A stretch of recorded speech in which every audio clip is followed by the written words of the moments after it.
Hey guys, and welcome on into the next NHL season preview show. Today we're going to be talking all about the Washington Capitals, looking at their off season and their upcoming season. I will be breaking down Washington solo, as I will be for a few of the Pacific Division teams. One more division to go, the Pacific Division. NHL is right around the corner. Super excited for that. We're going to jump right into it here and look at the additions and the subtractions for the Washington Capitals in the offseason. One of the big moves made was trading away Darcy Kemper. After just signing him to a 5-year deal, the Capitals move on and get Pierre Luc Dubois in return. Pierre Luc Dubois has moved around a bit. He's got that reputation of being kind of a locker room issue, which is definitely not a reputation you want to have. Nick Jensen also moved out by trade Max Pacioretty. Looks like he will be signing a deal with the Leafs. Lucas Johansson, Nicholas Aube-Kubel, Joe Snively, and Matthew Phillips. So really the big names on this list really are Darcy Kemper moving on. But Kemper did struggle last year for the most part for the Capitals. So he moves on to LA. Andrew Mangiapane comes over by trade to the Washington Capitals. Logan Thompson as well from Vegas.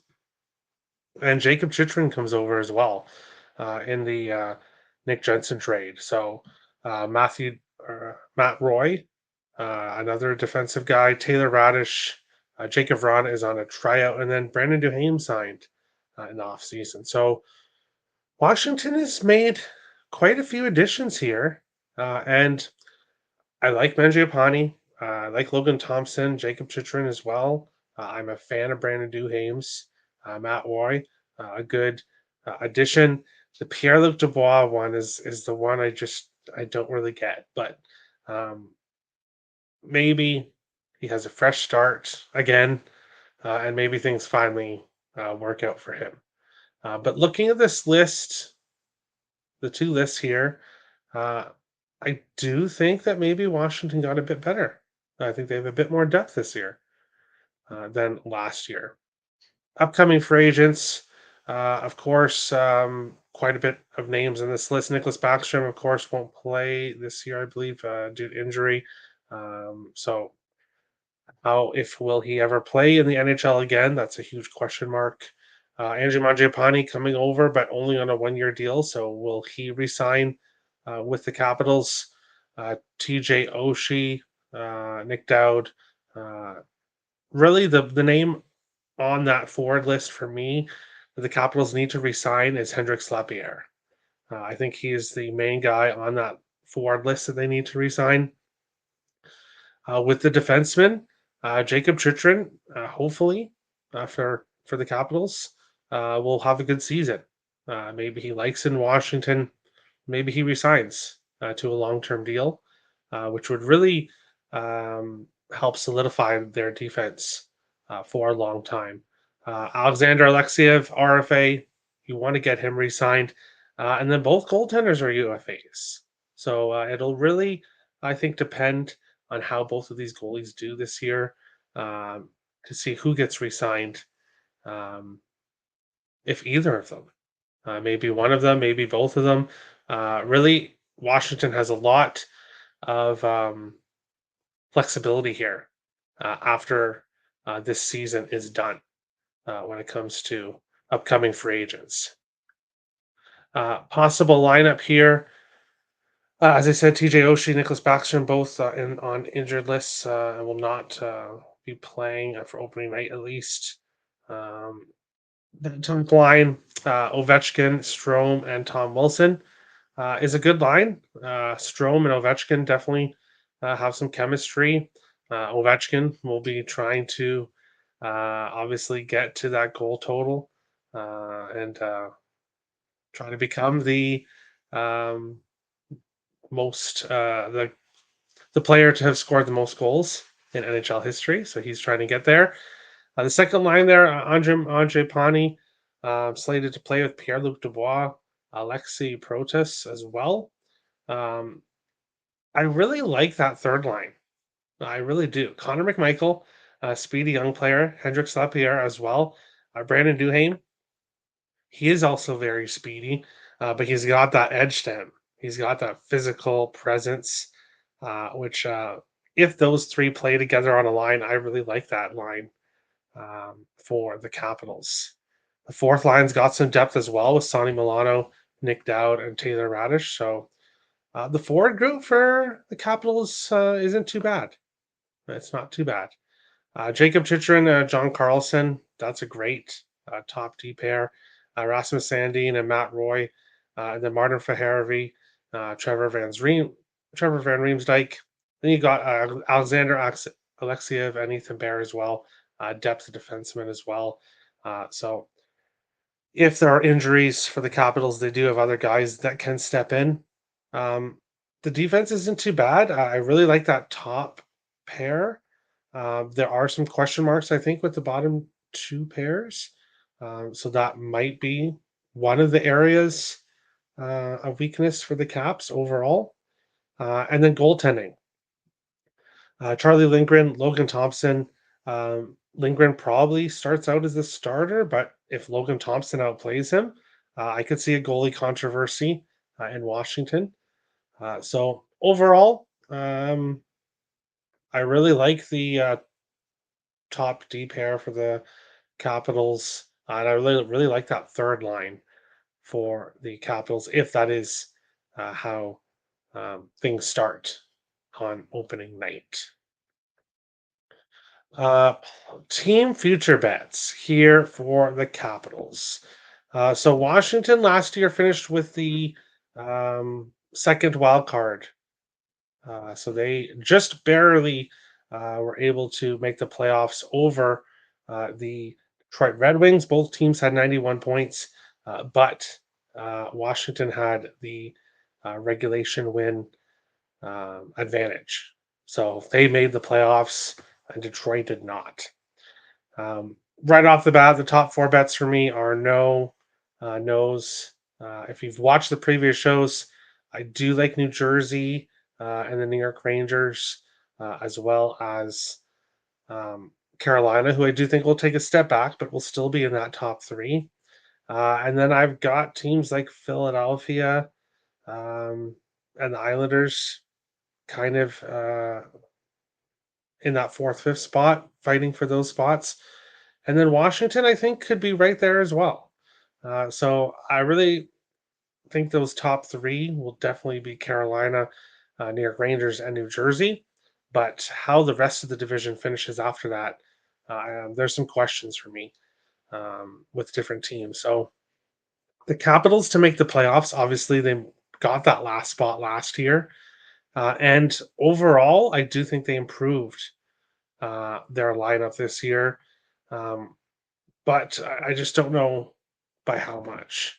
The Capitals last year had 91 points. Now their point total is 89 and a half. So the books don't really look at it as the Capitals really improved overall. Um, and I think the Capitals overperformed last year uh, when it comes to making the playoffs and obviously um, their win total. So I don't know if this season, if they, despite improving the lineup, I don't know if they really take a big step forward because I think a lot of things that went right for them last year could not go right this year. So, looking at team future bets for the Capitals, I really don't have anything here. Um, for me, it would be point total over if I was going to play something here. Um, as I said, I don't like the top four bets. I'm not sure if the Capitals make the playoffs. I think it's going to be tough this year, and I don't think they're going to be um, the worst team in the league. So least points in the NHL doesn't really work. I don't think they get to 100 points. So really, it's the point total for me, and I would lean with the over, but not enough to pull the trigger. I really I don't know what to expect from this Washington team this year. They're one of the few teams where um, I'm just not sure. I could see them improving with the guys they added if they stay healthy. Um, but I could see them taking a step back, especially if the focus is all about Ovechkin getting to that goal total. Uh, I think that could be a bit of a distraction overall. So we'll see if that's the case. Speaking of Ovechkin and his goal total, it is at 29 and a half this season. He had 31 last year, 42 the season before that, 50 the season before that. Only 24 in 2021, but that was in 45 games played. And then the previous three seasons, 48, 51, and 49. So um, if you're looking at something with Ovechkin, I would go with the goal total over 29 and a half. His point total last year 65, 75 the season before that, and 90 the season before that. So he has hit his point total over as well. But the focus with Ovechkin is going to be on scoring goals and getting to that goal total. So um, if you like a future bet with Ovechkin, it would be goals over. Um, Dylan Strome had 27 goals last year, 23 the season before that. His goal total is at 26 and a half, so kind of right around what he did last year. Point total last year, 67. The season before that, 65. So he's been very consistent the last two seasons, 80 since he's come to Washington, 81 games played, 82 games played. So he's been that healthy guy consistently for the last two seasons, and he's been consistent with his goal total, with his point total at least. Goals 23 and then 27. Um, if he's on that top line with Ovechkin, then I like his point total over Dylan Strome. But I'm just not a play for me. I'd want to see where he starts on opening night. Maybe he gets off to a good start. Some of these player future bets I'm going to be pulling the trigger on before the season starts, and then other ones I might look at live during the season as well. Pierre-Luc Dubois, his first season here with Washington. Last year with the LA Kings, a full 82 game season. He had 16 goals, 24 assists for 40 points, which was a 23-point drop from the season before in Winnipeg, where he played nine fewer games. So it really just it did not go well for Pierre-Luc Dubois with the LA Kings last season. Um, so 21, 2022, he had 28 goals. Then he had 27 in 22, 23, and last year he had 16. So his goals total has been dropping the last three seasons. Point total 60 points in 21, 22, 63 in 22, 23, with only 73 games played, and then 40 last season. So Pierre Luc Dubois, I could see him rebounding from last year. I could see it working out for him in Washington, and I could see him hitting both over. But I could also see things continue on with how they've gone the last couple seasons, especially last year in LA, and I could see things not working out for him here in Washington. So there's too many question marks around Dubois for me to really look at any plays with him. And then Charlie Lindgren, his win total here is at 24 and a half. He had 25 last season in 50 games played, 13 the season before that, and 31 games played. Um, how many games is he going to play? I'm going to assume that he's going to be the starter to start the season. So I would maybe lean with the over, but not enough to pull the trigger, unfortunately. Um, sorry, guys. Washington is just not one of those teams that I have a really good handle on. But we've looked at their offseason moves. We've looked at some future bets for them. And that is the show. So thank you ever for watching. Starting tomorrow, we will begin on the Pacific Division and start looking at those Pacific teams. Thank you everyone for watching.